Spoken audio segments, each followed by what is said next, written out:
Welcome to our channel. Welcome to Mallanna online academy.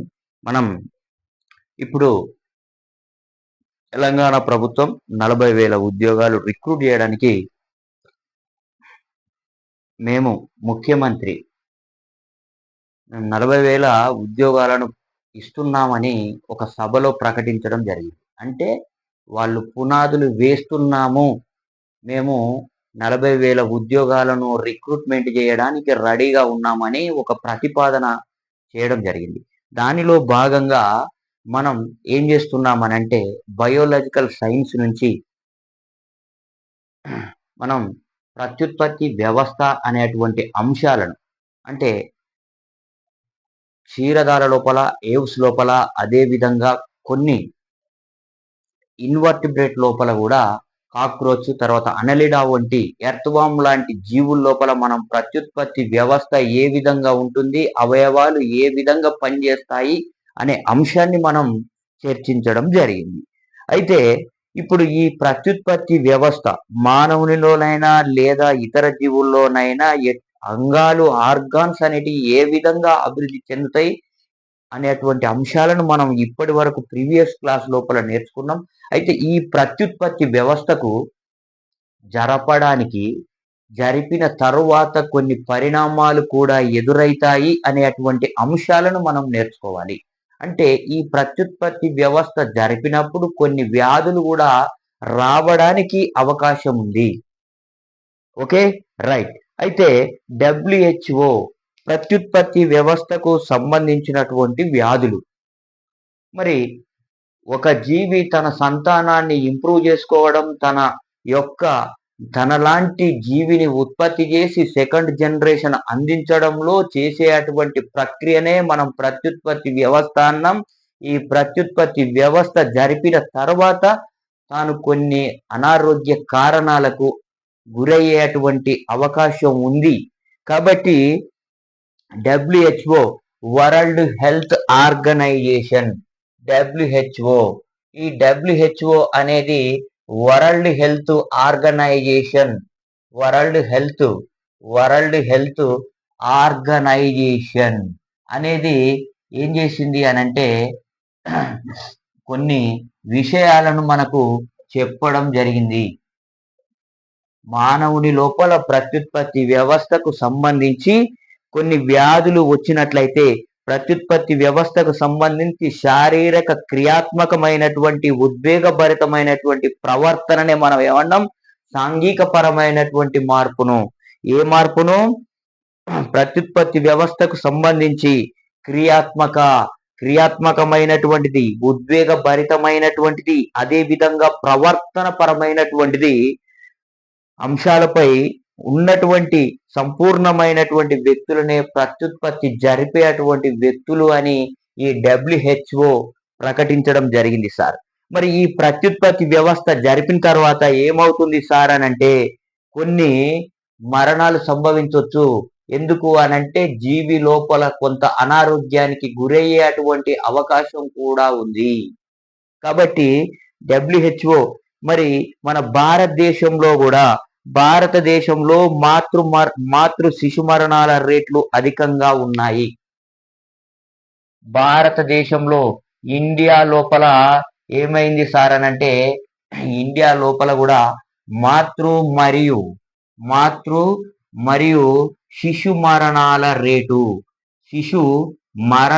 Rate అనేది ఎక్కువగా ఉంది. Okay, right. శిశు మరణాల రేటు భారతదేశంలో ఎక్కువగా ఉంది, ప్రపంచవ్యాప్తంగా ఉంది. తరువాత పుట్టిన జీవి పూర్తి స్థాయిలో, అంటే తాను కణాల యొక్క శక్తి క్షీణించి మరణించే వరకు జీవిస్తుందా అంటే చెప్పలేము. మరణానికి సరైనటువంటి రూపురేఖ లేదు. కాబట్టి ఏమవుతుంది అనంటే ఒక తల్లి తన బిడ్డకు జన్మనిస్తున్నప్పుడు మరణించవచ్చు, లేదా శిశువు కూడా మరణించవచ్చు. చైల్డ్ బర్త్ రేట్ అనేది, తర్వాత డెత్ రేట్ అనేది కూడా ఉన్నది. మాతృ మరియు శిశు మరణాల రేటు ఇండియా లోపల ఎక్కువగా ఉంది అనేటువంటి అంశం అధికంగా ఉన్నాయి. తర్వాత ఈ లైంగిక పరమైనటువంటి వ్యాధులు, లైంగిక పరమైనటువంటి వ్యాధులు, సెక్సువల్ ట్రాన్స్ఫర్ డిసీజెస్ అనేటివి వ్యాపించడం అనేది ఒక పెద్ద సమస్య. ఎందుకు అనంటే తను ఎంచుకున్నటువంటి భాగస్వామి సరైనటువంటి వ్యక్తియా కాదా అనేది ఒక కాంట్రవర్సీ.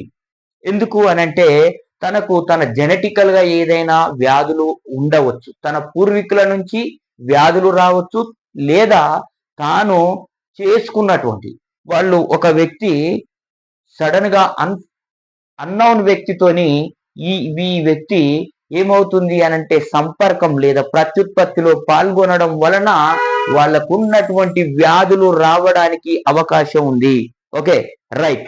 లైంగిక సంపర్క వ్యాధులు అని అంటాం, సెక్సువల్ ట్రాన్స్ఫర్ డిసీజెస్ అనేటివి ఉన్నాయి సార్. Okay, right. తర్వాత మన దేశం లోపల 2 మిలియన్ల ప్రజలు, భారతదేశంలో ఎన్ని మిలియన్ల ప్రజలు సార్ అనంటే ఇండియాలో ఎన్ని మిలియన్ల ప్రజలు అంటే 2 మిలియన్ల ప్రజలు ఏమవుతున్నారు అనంటే ఎయిడ్స్ వ్యాధి, హెచ్ఐవి లేదా ఎయిడ్స్ వ్యాధితోని బాధపడుతున్నారు. ఎందుకు అనంటే సురక్షితం కానటువంటి లైంగిక చర్యలో పాల్గొంటున్నారు కాబట్టి భారతదేశం లోపల 2 మిలియన్ల ప్రజలు హెచ్ఐవి లేదా ఎయిడ్స్ వ్యాధితో బాధపడుతున్నారని చెప్పడం జరిగింది అనమాట. Okay, right. మన దేశంలో ఎంతమంది ఉన్నారు సార్ హెచ్ఐవి పేషెంట్స్? 2 మిలియన్ల ప్రజలు ఉన్నారని చెప్పడం జరుగుతుంది. అయితే మన దేశం లోపల 1952లోనే 1950లో ఏం చేసిండ్రు అనంటే భారతదేశానికి స్వతంత్రం వచ్చిన తర్వాత స్వతంత్ర భారతదేశం లోపల 1952లో కుటుంబ నియంత్రణ కార్యక్రమాన్ని ప్రారంభించడం జరిగింది. కుటుంబ నియంత్రణ ఎందుకు అంటే జనాభా ఎక్కువగా పెరుగుదల వల్ల ఏం జరుగుతుంది సార్ అనంటే అవివేకమైనటువంటి జనాభా పెరుగుదల వలన ఏమవుతుంది అంటే ప్రజా సమస్యలు రావడానికి అవకాశం ఉంది. ఆహారం కోసం, వస్తువుల కోసం, దుస్తుల కోసం, వాతావరణం కోసం పంచాయతీలు పెట్టుకొని గొడవలు పెట్టుకునేటువంటి అవకాశం ఉంది. పోటీపడే ఆహారం కోసం పోటీపడే అవకాశం ఉంది. ఫుడ్ దొరకకపోయే అవకాశం ఉంది. కాబట్టి 1952లోనే కుటుంబ నియంత్రణ కార్యక్రమాన్ని భారత ప్రభుత్వం తీసుకురావడం జరిగింది సార్. ఓకే, తర్వాత ఈ ప్రత్యుత్పత్తి పిల్లల ఆరోగ్య సంరక్షణ sir. Okay, right. Reproductive and child health care sir, RCH కార్యక్రమాన్ని అమలు చేస్తున్నారు సార్. ప్రస్తుతం ఏం చేస్తున్నారు అనంటే child reproductive and child health care అనేటువంటి RCH, reproductive and child health care sir. Child health care అనేటువంటి కార్యక్రమాన్ని ప్రస్తుతం తీసుకురావడం జరుగుతుంది సార్. Okay, right. ఎందుకు అనంటే చిన్న పిల్లలు ఆరోగ్యంగా ఉన్నట్లయితే ఈ రోజు పిల్లలు రేపటి భారత పౌరులు. కాబట్టి ఈ ఆర్సిహెచ్ కార్యక్రమాన్ని భారత ప్రభుత్వం తీసుకురావడం జరిగింది. Okay, right. తర్వాత జాతీయ స్థాయి లోపల ప్రభుత్వం చేత నిర్వహించబడుతున్నటువంటి ఆరోగ్య సంరక్షణ కార్యక్రమాలు సార్.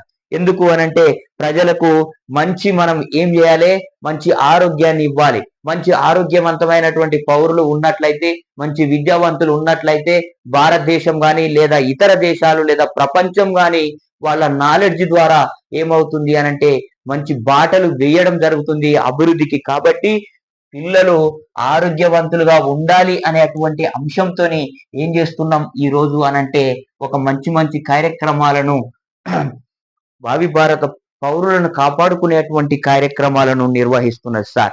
పెద్ద మొత్తంలో పిల్లలకి ఏం చేయాలి, టీకాలను ఇవ్వాలి సార్. ప్రభుత్వం ఏం చేయాలి, వ్యాక్సినేషన్ చేయాలి, టీకాలు ఇవ్వాలి. చిన్నపిల్లలకి ఏం చేయాలి, వ్యాక్సినేషన్ ఇవ్వాలి సార్. ఒక కార్యక్రమం, టీకాలు ఇవ్వాలి. నెక్స్ట్ గర్భిణీ స్త్రీలకు పోషకాహారం అందించాలి సార్. ఓకే, గర్భిణీ స్త్రీలకు ఏం చేయాలి సార్ అనంటే మంచి పోషక ఆహారం ఇవ్వాలి సార్. పోషక ఆహారం అనేది అందిస్తే ఆమెకు ఏమవుతుంది, ఆరోగ్యం బాగా ఉండి మాతృ మరణం యొక్క రేటు తగ్గుతుంది, శిశు మరణం యొక్క రేటు కూడా తగ్గుతుంది. Okay, right. తర్వాత జనని సురక్ష యోజన ఆరోగ్య సంస్థలలో ఏం చేయాలనంటే ప్రసవాలను ప్రోత్సహించాలి సార్. ప్రభుత్వ ఆసుపత్రుల లోపలనే ప్రభుత్వ ఆసుపత్రుల దవాఖానా లోపలనే ఏం చేయాలి అనంటే వీళ్లకు డెలివరీ అయ్యేటువంటి అవకాశం, ఓకే, ప్రసవం చెందేటువంటి అవకాశం కల్పించాలి. ఎందుకు? వాళ్ళు ప్రభుత్వం చర్యలు తీసుకునేది పిల్లలకు వ్యాక్సినేషన్ ఇవ్వాలి, గర్భిణీ స్త్రీలకు మంచి పోషకాహారం ఇవ్వాలి. మరి ప్రభుత్వ దవాఖానలోనే ప్రభుత్వ ఆసుపత్రులలోనే వీళ్లకు ప్రసవించడానికి మంచి ఫెసిలిటీస్ ని సౌకర్యాలను కల్పించాలి. ఎందుకు అనంటే ఈ ప్రభుత్వం మీద జాతీయ స్థాయి లోపల మన భారతదేశంలో మంచి పౌరులను తయారు చేయాలి అనంటే మంచి పౌరులను తయారు చేయాలంటే వ్యాక్సినేషన్ ఇవ్వడం వల్ల పిల్లలు మరణించడానికి అవకాశం లేదు. తర్వాత గర్భిణీ స్త్రీలకు మంచి పోషకాహారం ఇవ్వడం వల్ల చైల్డ్ డెవలప్మెంట్ అయ్యి మంచి పిల్లలని కనే అవకాశం ఉన్నది. తర్వాత ప్రభుత్వ ఆసుపత్రుల లోపల ప్రసవం చెందడం వల్ల వీళ్లకు ఖర్చు పరంగా తగ్గి ఏమవుతుంది అనంటే ప్రభుత్వ సహాయం అందుతుంది సార్. Okay, right. ఇవి జాతీయ స్థాయి లోపల భారత ప్రభుత్వం నిర్వహించే అటువంటి కార్యక్రమాలు సార్. తర్వాత స్త్రీ భ్రూణ హత్యలు సార్. స్త్రీలు ఏ విధంగా అంటే విచ్చలవిడిగా ప్రెగ్నెంట్ కాగానే భ్రూణ హత్యలు జరిగేటువంటి అవకాశం మన భారతదేశంలో ఉంది కాబట్టి ఈ భ్రూణ హత్యలను తగ్గించాలి. Okay, right. ఇది పెద్ద సామాజిక సమస్య భ్రూణ హత్య అనేది.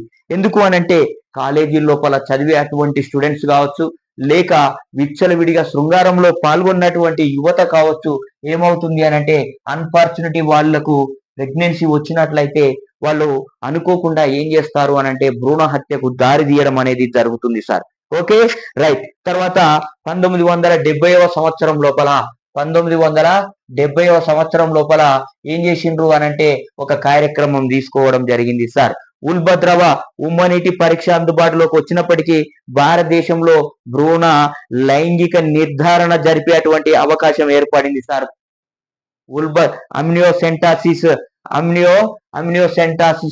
ఉల్బద్రవ పరీక్ష అనేది ఏం చేసిండ్రు అనంటే 1970 సంవత్సరం లోపల మనం ఏం చేస్తున్నాం అంటే కొన్ని కుటుంబాల లోపల ఏం చేస్తారు, XXY తర్వాత ఇది స్త్రీ పురుష క్రోమోజోములు, ఒకవేళ XX ఫ్యూజ్ అయితే అమ్మాయి అని, XY ఫ్యూజ్ అయితే అబ్బాయి అని నిర్ధారణ జరిగినప్పుడు ఏం చేస్తారంటే ఒకవేళ 3 నుంచి 4 అమ్మాయిలను కన్నప్పుడు వాళ్ళు ఏం చేస్తారంటే భ్రూణ హత్యకు దారి తీస్తూ ఉంటారు.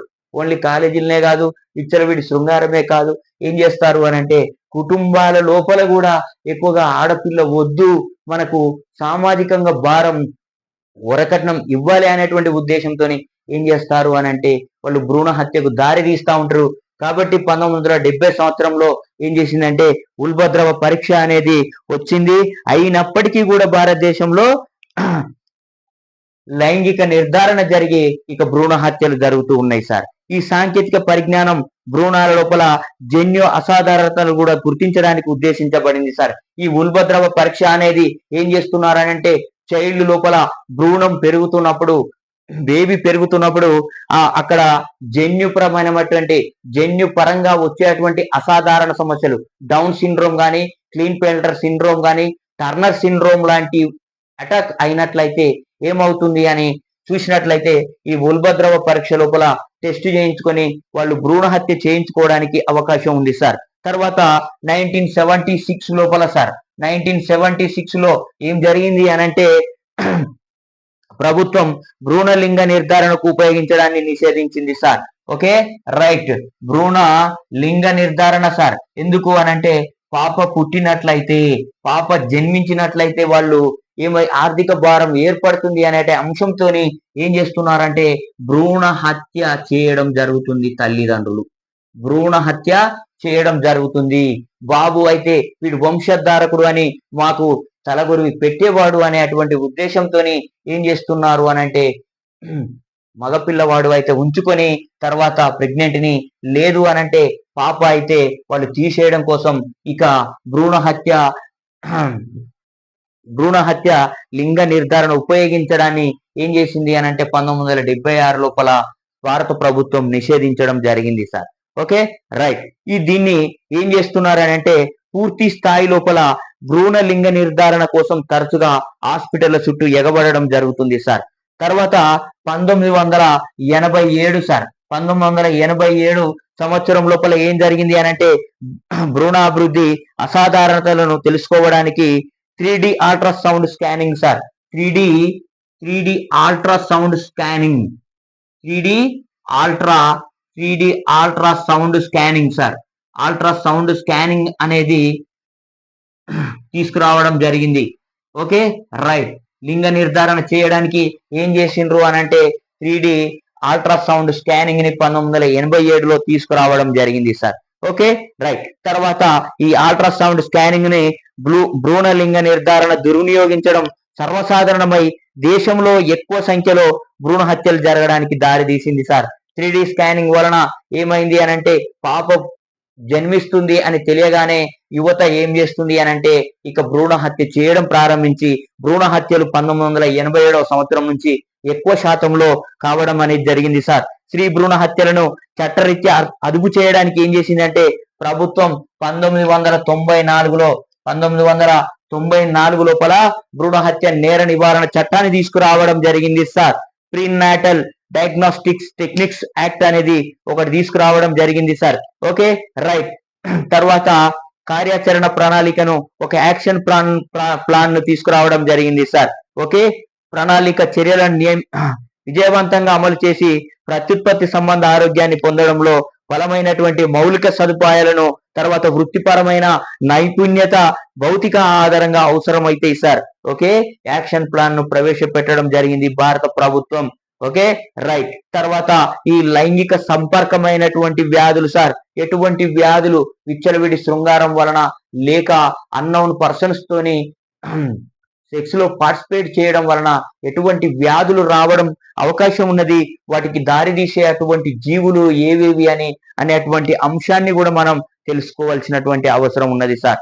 Okay right. అంటు వ్యాధులు సార్. ఓకే అంటు వ్యాధులు అనేటివి రావడం జరుగుతుంది. ఏ జీవుల వలన ఎటువంటి అంటు వ్యాధి రావడం అనేది వస్తుంది అని మనం కొన్ని విషయాలను తెలుసుకోవాలి. రైట్. తర్వాత reproductive tract infections sir. RTI అంటారు సార్ దీన్ని. ఓకే అతి సాధారణమైనటువంటి లైంగిక సంపర్క వ్యాధులు STDs సార్. STDs అంటే సెక్సువల్ ట్రాన్స్ఫర్ డిసీజెస్ అనేటివి ఎక్కువగా రావడం అనేది జరుగుతుంది సార్. ఒకటి గనేరియా అనేటువంటి వ్యాధి ఉన్నది సార్. గనేరియా అనేటువంటి వ్యాధి ఉన్నది.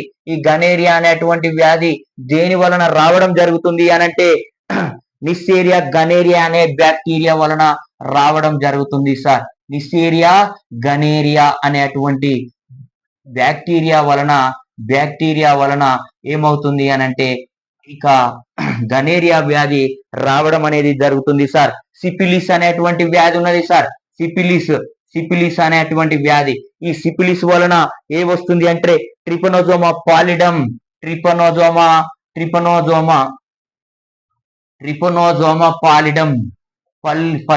అనేటువంటి దాని వలన ఏమైతుంది అనంటే ఈ సిఫిలిస్ అనేటువంటి వ్యాధి రావడం జరుగుతుంది సార్. స్పైరోకిట్ bacterium sir. దీనికి కారణమయ్యేది spirochete bacteria sir. Okay right. దీనికి కారణం సిఫిలిస్ కారణమైనటువంటిది ట్రిపనోజోమా పాలిడం సార్. గనేరియా కారణమయ్యేది నిస్సేరియా గనేరియా అనేటువంటి బ్యాక్టీరియా. నెక్స్ట్ ఏంటి జననంగ హెర్పిస్ సార్. జననాంగ హెర్పిస్ అనేటువంటి వ్యాధి ఉన్నది సార్. ఈ జననాంగ హెర్పిస్ కి కారణం ఏంటి సార్ అని మనం చూసినట్లయితే జననాంగ హెర్పిస్ కి herpes simplex virus sir. Herpes simplex అనేటువంటి వైరస్ సార్. ఓకే ఈ రెండు బ్యాక్టీరియా వ్యాధులు అయితే ఇది మాత్రం వైరస్ డిసీజెస్ సార్. ఇది హెచ్ఎస్వి అంటారు సార్ దీన్ని. Okay right. Herpes simplex virus. Okay right. తర్వాత trichomoniasis sir. Trichomoniasis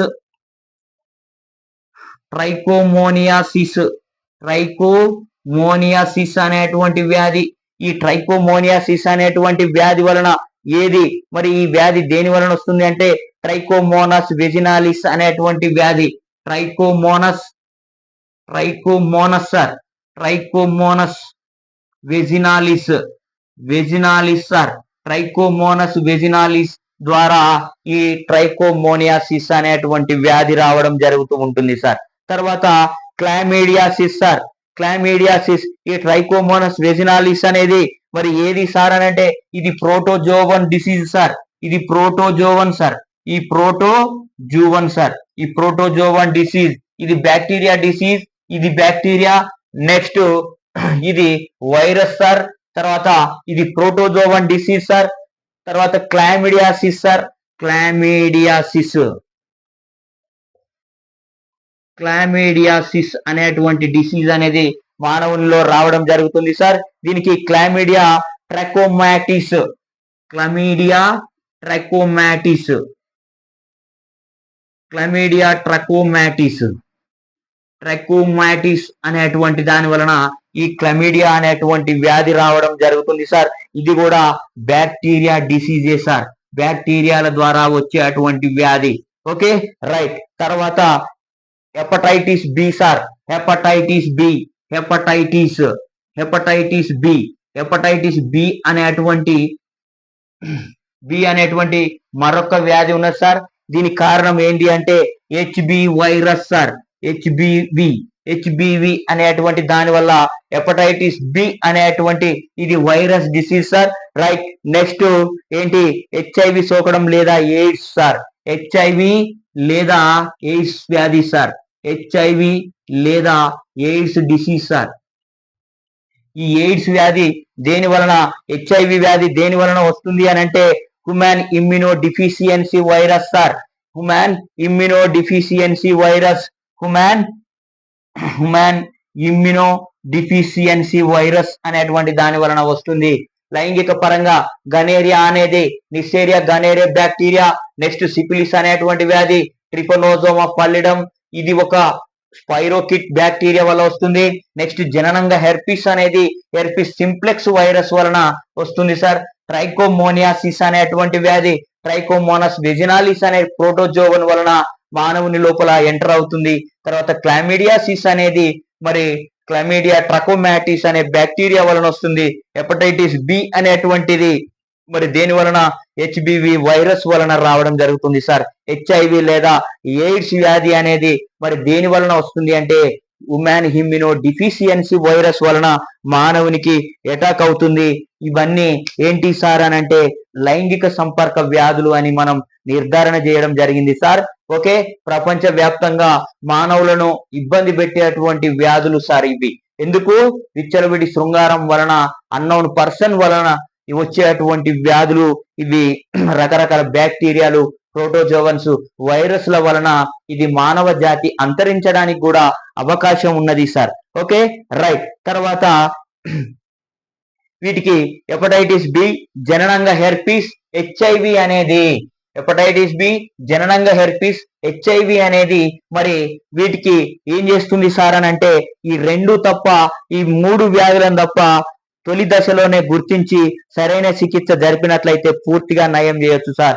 hepatitis B నయం చేయడానికి వీల్లేదు, జననంగా హెర్పిస్ నయం చేయడానికి వీల్లేదు, హెచ్ఐవిని కూడా నయం చేయడానికి వీల్లేదు. కానీ మిగిలినటువంటి వ్యాధులను ప్రారంభ దశలో గుర్తించినట్లయితే వాటిని నయం చేయడానికి, క్యూర్ చేయడానికి అవకాశం ఉన్నది sir. Right. Hepatitis B HIV సోకడానికి అవకాశం ఉన్నటువంటి మార్గాలు, మరి హెచ్ఐవి ఏ విధంగా రావడం జరుగుతుంది సార్, హెచ్ఐవి వ్యాధి అనేది ఏ విధంగా వస్తుంది, హెపటైటిస్ బి అనేది ఏ విధంగా రావడం జరుగుతుంది, ఎటువంటి అవకాశం ఉంది అని తెలుసుకోవాలి సార్. వ్యాధి సోకినటువంటి వారికి వాడినటువంటి ఇంజెక్షన్స్ ద్వారా సార్, ఒకవేళ హెచ్ఐవి వచ్చినట్లయితే not only sexual disease sir, ఇది కేవలం కొన్ని వస్తువులను వాడడం వలన కూడా హెచ్ఐవి సోకేటువంటి అవకాశం ఉన్నది సార్. కొంతమందికి ఏదైనా వ్యాధి ఉన్నట్లయితే, హెచ్ఐవి వ్యాధి ఉన్నట్లయితే ఏమవుతుంది, వాళ్ళకు వాడినటువంటి సిరంజీలను, ఇంజెక్షన్లను వాడినప్పుడు ఏమవుతుంది, శస్త్రచికిత్స పనిముట్లు, ఎవరికైనా ఆపరేషన్ థియేటర్లో శస్త్రచికిత్స సమయంలో ఉపయోగించినటువంటి వస్తువుల వల్ల కూడా హెచ్ఐవి రావడానికి అవకాశం ఉన్నది సార్. రైట్. తర్వాత హెపటైటిస్ బి కూడా సార్ వ్యాధి సోకినటువంటి రక్తాన్ని, హెచ్ఐవి వ్యాధి లేదా హెపటైటిస్ వ్యాధి వచ్చినటువంటి వ్యక్తి యొక్క రక్తాన్ని ఇతరులకు ఇతరులకు ఎక్కించడం వలన ఏమవుతుంది సార్ అని అంటే, ఎక్కించడం వలన కూడా ఈ వ్యాధి రావడానికి అవకాశం ఉన్నది సార్. రైట్. తర్వాత ఈ లక్షణాలు ఏంటి సార్, మరి ఈ వ్యాధుల యొక్క లక్షణాలు ఏంటి, హెచ్ఐవి యొక్క లక్షణం ఏంటి, హెపటైటిస్ బి యొక్క లక్షణం ఏంటి అని చూసినట్లయితే జననాంగ ప్రాంతం లోపల దురద సార్. ఓకే, జననాంగ ప్రాంతంలో దురద, రసి కారడం, కొద్దిపాటి నొప్పి, వాయడం అనేటువంటి లక్షణాలు హెచ్ఐవి హెపటైటిస్ బి వ్యాధి సోకినటువంటి వ్యక్తులకు ఆ జననాంగ అంగాలు ఏవైతే ఉన్నాయో అవి నొప్పి రావడం, దురద రావడం, వాయడం అనేది మనం గుర్తించేటువంటి సమస్యలు సార్. Okay, right. ఈ వ్యాధి సోకినటువంటి స్త్రీలు వ్యాధి లక్షణాలను చూపక ఏం చేస్తారంటే చాలా వరకు గుర్తించబడకుండా ఉంటారు సార్. హెచ్ఐవి సోకినటువంటి అమ్మాయికి, మహిళకి వచ్చినట్లయితే ఈ వ్యాధిని అమ్మాయిల లోపల ఎక్కువగా గుర్తించడానికి వీలు లేదు సార్. Okay, right. చికిత్స లేకుండా ఏమవుతుంది అనంటే లైంగిక సంపర్క వ్యాధులు స్త్రీలలో జటిల సమస్యకు దారితీస్తాయి సార్. ఒకవేళ ఆ అమ్మాయికి హెచ్ఐవి లేదా హెపటైటిస్ బి వచ్చినట్లయితే వాళ్ళు ఏం చేస్తారు, నిగూఢంగా దాగి ఉంటది సార్ వాళ్ళ బాడీ లోపల, వాళ్ళ శరీరం లోపల. Okay, right. ఇవి శ్రోణి ఉజ్వలన వాపులు సార్, ఇన్ఫ్లమేషన్ అనేది వస్తుంది, పెల్విక్ ఇన్ఫ్లమేటరీ డిసీజెస్ సార్, గర్భస్రావాలు, మృత జననాలు అనేటివి కూడా జరిగేటువంటి అవకాశం ఉంది సార్. బాహ్య గర్భధారణ జరిగే అసాధారణ గర్భధారణ సార్. రైట్. ఇలాంటి పిండం ఏర్పడడం వలన ఏంటి సార్ అని అంటే శ్రోణి ఉజ్వలన వాపు అనేది, గర్భస్రావాలు, మృత జననాలు, తర్వాత గర్భాశయ బాహ్యంగా గర్భధారణ జరిగినట్లయితే అసాధారణంగా వంధ్యత్వం లేదా ప్రత్యుత్పత్తి మార్గ క్యాన్సర్లు రావడం జరుగుతూ ఉంటుంది సార్. ఓకే, వీళ్ళకి ఏమవుతుంది అనంటే క్యాన్సర్ వచ్చేటువంటి అవకాశం కూడా ఉన్నది సార్. Okay, right. ఎక్కువగా ఈ వ్యాధులు ఏ వయసు వారిలో వస్తాయి అనంటే 15 నుంచి 24 సంవత్సరాల మధ్య ఉన్నటువంటి యువత లోపల ఈ హెచ్ఐవి, హెపటైటిస్, తర్వాత సెక్సువల్ డిసీజ్ ఎస్టిడిస్ అనేటివి ఎక్కువగా రావడానికి అవకాశం ఉంది సార్. Okay, right. తర్వాత ఏంటి అనంటే మరి వీటిని నియంత్రణ చేయాలి సార్. ఈ హెచ్ఐవిని ఏ విధంగా నియంత్రణ చేయాలి, హెపటైటిస్ బిని ఏ విధంగా నియంత్రణ చేయాలి, నిసేరియా గనేరియాని ఏ విధంగా, తర్వాత హెర్పిస్ ని ఏ విధంగా నివారణ చేయాలి అనేటువంటి అంశాన్ని మనం చూసినట్లయితే తెలియనటువంటి వ్యక్తి చేత ఏం చేద్దామనంటే సెక్స్ లో పార్టిసిపేట్ చేయకూడదు సార్. బహుళ భాగస్వాములతో లైంగిక సంబంధాన్ని పెట్టుకోకూడదు సార్. వీటికి నియంత్రణ ఏంటి అనంటే తెలియని వ్యక్తితో ఏం చేయాలనంటే తెలియని వ్యక్తులతో సెక్స్ లో పార్టిసిపేట్ చేయకూడదు. ఓకే, రైట్, చేయకూడదు. తర్వాత సంపర్క సమయంలో తొడుగులను ఉపయోగించాలి సార్. ఒకవేళ గనక ఏం చేయాలనంటే కండోమ్ని ఉపయోగించాలి సార్.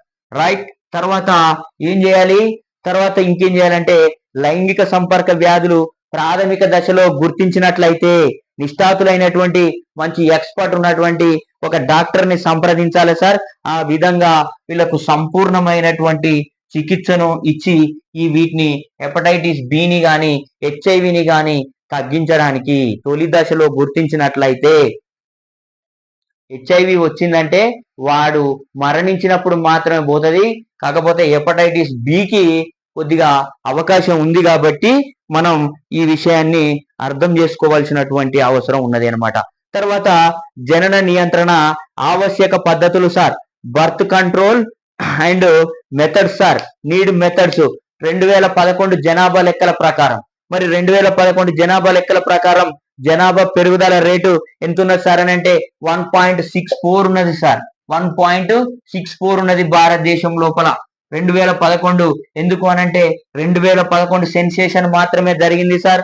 ఇప్పుడు జనాభా లెక్కలు జరగలేదు. 2021లో జనాభా లెక్కలు జరగాలి, కానీ సెన్సేషన్ జరగలేదు కాబట్టి ఆ రేటు ప్రకారం 1.64 ఉన్నది సార్. 2011 ప్రకారం 2011 ప్రకారం ఎంత ఉన్నది సార్ అంటే 1.64 జనాభా మన భారతదేశంలో ఉన్నది. Okay, right. ఈ వివాహ వయసు అమ్మాయిలకైతే మ్యారేజ్ ఏజ్ అనేది అమ్మాయిల లోపలనైతే 18 సంవత్సరాలు, అబ్బాయిల లోపల అయితే 21 సంవత్సరాలు సార్. Okay, right.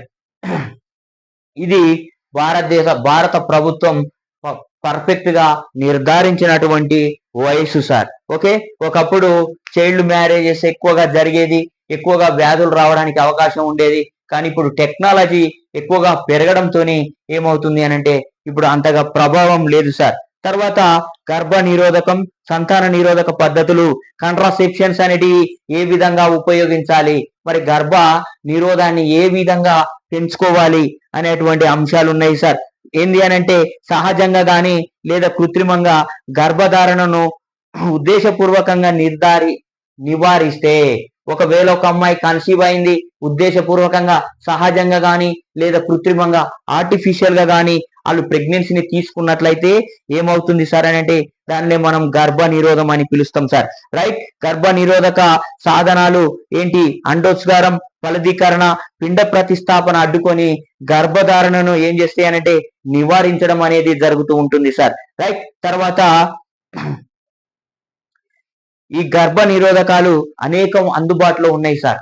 ఏ ఏ అంశాలు అందుబాటులో ఉన్నాయి? మరి గర్భాన్ని నిరోధించాలి, గర్భం రాకుండా చేయాలి అని అంటే ఏం చేయాలి? ప్రెగ్నెన్సీ రాకుండా చేయాలంటే ఉపయోగించేటువంటి పద్ధతులు ఏంటి మరి అంటే వాటికి సులువుగా అనుకూలంగా ఉండడం సార్.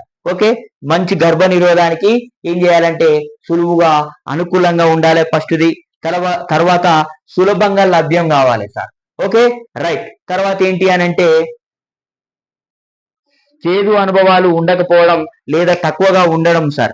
తర్వాత ఏంటి అని అంటే వినియోగదారుని లైంగిక జీవితంపై ప్రభావం చూపకుండా ఉండాలి సార్. ఒకసారి గర్భ నిరోధం జరిగింది అని అంటే ఆ అమ్మాయికి తిరిగి ప్రెగ్నెన్సీ కావచ్చు లేదా కాకపోవచ్చు. కాబట్టి చాలా జాగ్రత్తగా ఉండేటువంటి అవకాశం ఉంది. ప్రస్తుతం అందుబాటులో ఉన్నటువంటి గర్భ నిరోధక పద్ధతులు ఏంటేంటి అంటే సహజ సిద్ధ లేదా సాంప్రదాయ పద్ధతులు సార్. సహజ సిద్ధ లేదా సహజ సిద్ధ లేదా సాంప్రదాయ పద్ధతులు. సంప్రదాయ పద్ధతులు అనేటివి వినియోగంలో ఉన్నాయి సార్. నెక్స్ట్ ఇంకా ఏంటి సార్ అని అంటే అవరోధాలు సార్. అవరోధాలు రెండో విషయం. అవరోధాలు అనేటువంటి అంశం ఉన్నది సార్. నెక్స్ట్ మూడోది ఏంటి అంటే గర్భాశయాంతర సాధనాలు సార్. గర్భాశయాంతర సాధనాలు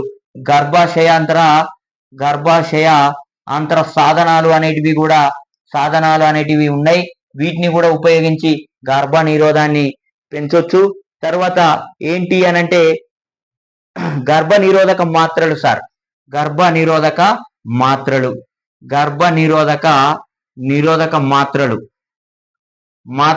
టాబ్లెట్స్ సార్. వీటిని ఉపయోగించి కూడా గర్భాన్ని నిరోధించవచ్చు. నెక్స్ట్ ఏంటి సార్ అని అంటే సూది మందులు సార్. Okay, right. సూది మందులను కూడా ఉపయోగించి వీటిని తగ్గించడానికి అవకాశం ఉన్నది. తర్వాత యోని వలయాలు, చర్మ పట్టీలు, శస్త్రచికిత్స పద్ధతులు సార్.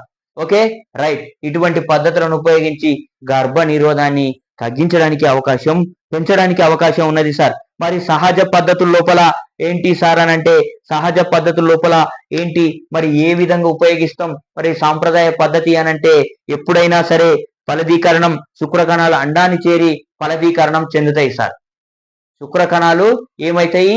అండాన్ని చేరి ఫలదీకరణం చెందుతాయి. కాబట్టి ఈ సూత్రంపై ఆధారపడి ఉన్నది సార్. ఇవి 3 రకాలు సార్. అపవర్తనంగా సంపర్కించడం వలన ఏమవుతుంది అంటే పీరియాడిక్ అబ్స్ట్రాటిక్ సార్. పీరియాడిక్ అబ్స్ట్రాటిక్ ఏంది అని అంటే మ్యారేజ్ అయినటువంటి వ్యక్తులు ఏం చేస్తారు అని అంటే వాళ్ళు సంపర్కంలో పాల్గొన్నప్పుడు ఏమవుతుంది అని అంటే మహిళలకు ఏమవుతుంది? వాళ్ళకు ఋతుచక్రం అనేది జరుగుతూ ఉంటుంది. కాబట్టి 10వ రోజు నుంచి 17వ రోజు వరకు వాళ్ళు సెక్స్ లో పార్టిసిపేట్ చేయకూడదు సార్. సెక్స్ లో ఎప్పటి నుంచి అంటే 10 నుంచి 17వ రోజు వరకు ఏమవుతుంది? సహజంగా గర్భ నిరోధం జరగాలి అని అంటే 10వ రోజు నుంచి వాళ్లకు 17వ రోజు వరకు సెక్స్ లో పార్టిసిపేట్ చేయనట్లయితే వాళ్ళు గర్భ నిరోధాన్ని పెంచడానికి అవకాశం ఉన్నది సార్. ఓకే, ఈ సమయం లోపల అండం అనేది రిలీజ్ అవుతుంది సార్. ప్రతి ఎవ్రీ మంత్ అమ్మాయి లోపల ఫాలోపియన్ ట్యూబ్స్ నుంచి ఏమవుతుంది? 10 నుంచి 17వ రోజు వరకు ఓవమ్స్ అనేటివి రిలీజ్ అవుతాయి కాబట్టి ఆ సమయం లోపల వాళ్ళు సెక్స్ లో పార్టిసిపేట్ చేయకూడదు. నెక్స్ట్ ఉపసంహరణ లేదా అంతరాయ సంభోగం సార్. ఈ పద్ధతి లోపల పురుషుడు ఏం చేయాలనంటే స్ఖలనానికి ముందు పురుషాంగాన్ని బయటకు తీసేసేటువంటి పద్ధతి సార్ ఇది. Okay right. ఇది సహజంగా గర్భ నిరోధాన్ని పెంచేటువంటి ఇది రెండవ పద్ధతి.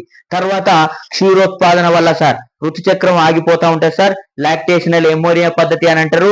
ప్రసవం అయిన తర్వాత పాల ఉత్పత్తి జరుగుతున్నప్పుడు ఏ స్త్రీజీవి అయితే ప్రసవం జరుగుతుందో ఆ సమయం లోపల అండోత్కారం అనేది జరగదు.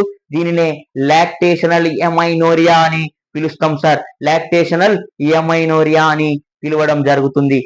తర్వాత అవరోధ పద్ధతులు సార్. ఈ సహజ సిద్ధంగా వచ్చేటువంటి పద్ధతులు ఏంటి? 10 నుంచి 17 రోజుల వరకు అండం విడుదలయ్యేటువంటి సమయం లోపల ఏం చేయాలి? వీళ్ళు సెక్స్ లో పార్టిసిపేట్ చేయకూడదు. ఇంకొక పద్ధతి ఇందులోపల రెండో పద్ధతి ఏంటి అని అన్నామనంటే వాళ్ళు పురుషుడు స్ఖలించేటువంటి సమయం లోపల ఉద్రేకానికి లోనయ్యేటువంటి సమయం లోపల తన యొక్క పెనిస్ ని బయటికి తీయడం వలన కూడా గర్భ నిరోధం జరుగుతుంది. నెక్స్ట్ మూడవ పద్ధతి ఏమని చెప్పుకున్నాం అనంటే మనం లాక్టేషనల్ ఎమైనోరియా అని చెప్పుకోవడం జరిగింది సార్. నెక్స్ట్ ఇంకా రెండవ పద్ధతి అవరోధాలు అనేటువంటి పద్ధతి సార్. ఈ పద్ధతి లోపల శుక్ర కణాలు అండాలను చేరడం ఒక భౌతిక అవరోధానికి అడ్డుపడతా ఉంటాయి సార్. Okay right. పురుషులు స్త్రీలు ఉపయోగించే కండోమ్స్ ఉపయోగించడం వలన ఏమవుతుంది అనంటే వాళ్ళు సెక్స్ లో పార్టిసిపేట్ చేసినప్పటికీ కూడా ప్రెగ్నెన్సీ రావడానికి అవకాశం లేదు సార్. మరి వాటి లోపల ఏముంటుంది సార్ అంటే రబ్బరు లేదా లెటెక్స్ అనేటువంటి అంశాలు ఉండడం వలన ఏమవుతుంది? వాళ్ళు ఒకవేళ సెక్స్ లో పార్టిసిపేట్ చేసినప్పటికీ కండోమ్స్ ధరించినట్లయితే మేల్ అండ్ ఫీమేల్ ఇక ప్రెగ్నెన్సీ రాకుండా ఉండడానికి అవకాశం ఉన్నది సార్. తర్వాత గర్భాశయాంతర సాధనాలు అనేటివి కూడా ఈ అంశాలను తెలుసుకోవడం వల్ల కూడా గర్భ నిరోధాన్ని పెంచడానికి అవకాశం ఉన్నది సార్. మరి ఐయుడిస్ సార్. ఐయుడిస్ అనేటివి ఉంటాయి సార్. ఈ ఐయుడిస్ అంటే ఏంటి? మరి ఈ ఐయుడిస్ వల్ల ఏంటి అంటే ఇంట్రా యూటెరిన్ డివైజెస్ అని అంటారు సార్. ఐయుడిస్ ఇంట్రా యూటెరిన్ డివైజెస్ అని మనం పిలవడం జరుగుతుంది సార్. ఈ ఐయుడిస్ లో ఏ ఏ అంశాలు ఉంటాయి, ఏముంటాయి అని మనం తెలుసుకున్నట్లయితే ఐడిస్ లోపల లిప్పెస్ లూప్ సార్, రాగి, కాపర్ టీ సార్, తర్వాత కాపర్ టీ, కాపర్ 7, మల్టీలోడ్ 375 అనేటివి ఐయుడిస్ ఉపయోగించడం వలన ఏమవుతుంది సార్ అని అంటే ఇక గర్భం రాకుండా నిరోధించడానికి అవకాశం ఉన్నది సార్. ఓకే ఏంటండి? Copper tea sir. Copper tea తర్వాత కాపర్ టీ 375 మల్టీలోడ్ సార్. మల్టీలోడ్ ని ఎక్కువగా వాడడం వలన కూడా ఏమవుతుంది? ఐయుడిస్ లోపల ఇంట్రా యూటరిన్ డివైజెస్ వాడడం వలన కాపర్ 375 మల్టీలోడ్ డివైజెస్ ని వాడడం వలన కూడా గర్భ నిరోధాన్ని ఏం చేయొచ్చు అంటే పెంచడానికి అవకాశం ఉన్నది సార్. Okay right. తర్వాత ఐయుడిస్ ఆలస్యంగా సంతానం శిశువుల మధ్య ఎక్కువ కాలం వ్యవధి ఉండాలి సార్. ఐయుడిస్ ని ఎప్పుడు ఉపయోగిస్తారు అనంటే ఇద్దరు చిల్డ్రన్స్ మధ్య గ్యాప్ ఏర్పడడానికి ఐయుడిస్ ని ఉపయోగిస్తారు సార్. ఎందుకు అనంటే ఒక పాప గాని బాబు గాని జన్మించిన తర్వాత వాళ్ళిద్దరి మధ్య మళ్ళీ ఇంకొక సెకండ్ బాబు గాని పాప గాని పుట్టడానికి అవకాశం ఉన్నది కాబట్టి ఏం చేస్తారు అనంటే వారిద్దరి మధ్య అంటే పెంచడంలో తేడా ఉంటది కాబట్టి ఇద్దరిని ఒకేసారి పెంచడానికి అవకాశం లేదు కాబట్టి ఏం చేస్తారు అనంటే ఇద్దరి మధ్య పెరుగుదల లోపల తేడా ఉండాలి అనేటువంటి ఉద్దేశంతో కొంచెం టెక్నాలజీ ఉపయోగించి ఈ ఐయుడిస్ ని ఉపయోగించి గర్భ నిరోధం చేస్తూ ఉంటారు సార్. నెక్స్ట్ గర్భ నిరోధక సంతాన నిరోధం మాత్రలు సార్. కొన్ని మాత్రలు వేసుకోవడం వలన ఏమవుతుంది అనంటే స్త్రీలు కొన్ని మాత్రలు వేసుకోవడం వలన ఇక గర్భ నిరోధం అనేది జరుగుతూ ఉంటుంది సార్. Okay right. తర్వాత దీని లోపల మరి గర్భ నిరోధక మాత్రల లోపల ఏమేమి ఉంటాయంటే స్టిరాయిడ్స్ అనేటివి ఉంటాయి సార్. స్టిరాయిడ్స్ అనేటివి ఉండడం అనేది జరుగుతూ ఉంటుంది. తర్వాత మరి ఏమేమి ఉంటాయి సార్? తర్వాత శస్త్రచికిత్స పద్ధతులు సార్. ఈ శస్త్రచికిత్స పద్ధతుల లోపల ఏం చేస్తారు అని అంటే స్త్రీల లోపల ఫాలోపియన్ ట్యూబ్స్ ని కట్ చేస్తారు సార్. ఇలా కట్ చేయడం వలన దీన్నే మనం ఏమంటాం అంటే ట్యూబెక్టమీ అని అంటాం సార్. ట్యూబెక్టమీ ట్యూబెక్టమీ ఉపయోగించి స్త్రీల లోపల ఫాలోపియన్ ట్యూబ్స్ ని ఫాలోపియన్ ఫాలోపియన్ ట్యూబ్స్ ని ఉపయోగిస్తారు సార్. ఈ ఫాలోపియన్ ట్యూబ్స్ ని కత్తిరించడం వలన ఏమవుతుంది అంటే అండం రిలీజ్ కావడం వచ్చినప్పటికి కూడా అవి అక్కడనే ఆగిపోతుంది సార్. ఓకే, కాబట్టి ఈ మహిళల లోపల ఏం చేస్తారనంటే ఇక ఫాలోపియన్ ట్యూబ్స్ ని కట్ చేసి గర్భ నిరోధాన్ని పెంచుతా ఉంటారు సార్. తర్వాత పురుషుల లోపల ఏం చేస్తారు సార్ అని అంటే వాళ్ళ యొక్క దీనిని వ్యాసెక్టమీ అని అంటారు సార్. ఇది వీళ్ళు పురుషుల లోపల ఏం చేస్తారు, వీటిని శుక్రవాహికలను కట్ చేయడం జరుగుతుంది సార్. ఓకే, శుక్రవాహికలను కట్ చేయడం జరుగుతుంది. ఈ శుక్రవాహికలను కట్ చేయడం వల్ల ఏమవుతుంది అని అంటే శుక్ర కణాలు స్పర్మ్ సెల్స్ అనేటివి రిలీజ్ కావు, ఒకవేళ రిలీజ్ అయినా అక్కడే ఆగిపోతాయి. Okay, right. దీన్నే మనం ఏమంటాం అంటే ట్యూబెక్టమీ. ఈ 2 ఆపరేషన్ల ద్వారా కూడా మనం ఏం చేస్తాం అని అంటే కుటుంబ నియంత్రణ చేస్తాం, గర్భ నిరోధాన్ని కూడా ఉపయోగిస్తాం సార్. రైట్. తర్వాత ఇంకేంటి అంటే గర్భస్రావాన్ని ఏం చేస్తాం, గర్భస్రావం లేదా వైద్య పరంగా గర్భాన్ని తీసేసేటువంటి పద్ధతులు sir. MTP. Okay, medical translation of pregnancy. MTP ద్వారా కూడా ఏం చేస్తాం సార్ అని అంటే ఎంటిపి ద్వారా కూడా గర్భ నిరోధాన్ని పెంచడం అనేది అవకాశం ఉన్నది సార్. వైద్యులు ఏం చేస్తారంటే గర్భావధి పూర్తి కాకుండానే ఉద్దేశపూర్వకంగా వాంఛిత గర్భాన్ని వైద్యపరంగా తీసేయడాన్ని ఎంటిపి అని మనం పిలుస్తాం సార్. మెడికల్ అదే విధంగా టెర్మినేషన్ ఆఫ్ ప్రెగ్నెన్సీ. ఈ విధానంలో ఔషధ ప్రయోగం జరిపి అంటే టాబ్లెట్స్ ని ఇచ్చి ఏం చేస్తారు అని అంటే గర్భస్రావం అనేది పెంచడం అనేది జరుగుతుంది సార్. ఈ విధానాన్ని 1971లో తీసుకురావడం జరిగింది సార్. 1971లో ఎంటిపి విధానాన్ని తీసుకురావడం జరిగింది. వైద్యపరంగా నిర్మూలన ఏంటి సార్ అని అంటే అరక్షితమైనటువంటి సంపర్కం. అంటే యువత తొందరపడి తప్పు చేయడం వలన ఏమవుతుంది అంటే గర్భం రావడానికి అవకాశం ఉంది కాబట్టి ఎంటిపిల ద్వారా వాళ్ళ యొక్క గర్భాన్ని నిరోధించడానికి అవకాశం ఉన్నది సార్. Okay, right. తర్వాత ఉల్బద్రవ పరీక్ష అమినోసెంటాసిస్ అనేటువంటి అంశాన్ని మనం నెక్స్ట్ సెషన్ లో కంప్లీట్ చేద్దాం సార్. Okay, right. జై హింద్.